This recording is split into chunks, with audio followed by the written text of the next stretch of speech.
শিক্ষা জাতি মেরুদণ্ড। যে জাতি যত বেশি শিক্ষিত সেই জাতি তত দ্রুত অগ্রগামী।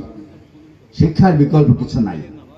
আমরা যদি শুধুমাত্র সার্টিফিকেট দেই, জিপিএ 5 দেই, সেই শিক্ষাকে শিক্ষা বলে না।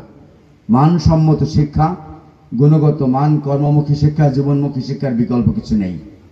সেই হিসাবে আমরা গতানুগতিক যে বিশ্ববিদ্যালয়গুলো আছে, ঢাকা বিশ্ববিদ্যালয়, রাজশাহী বিশ্ববিদ্যালয় এবং অন্য সকল বিশ্ববিদ্যালয়, আমরা যে কনভেনশনাল বিশ্ববিদ্যালয়গুলো দেখি তাতে যে শিক্ষা দেওয়া হয় সেখানে থেকে বাংলাদেশ ওপেন ইউনিভার্সিটি একটু ভিন্ন ধর্মের শিক্ষা দান করে থাকে।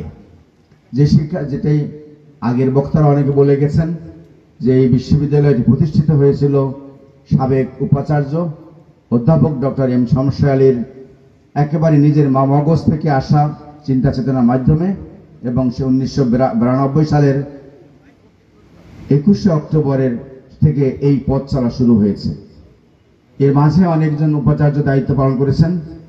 আমি আপনাদের এই মাটিরই সন্তান, আমার নাম ওবায়দুল ইসলাম, সবাই ওবায়দ নামে চেনে।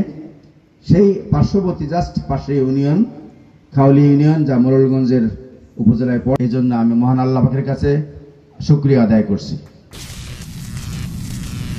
Voice of Tiger.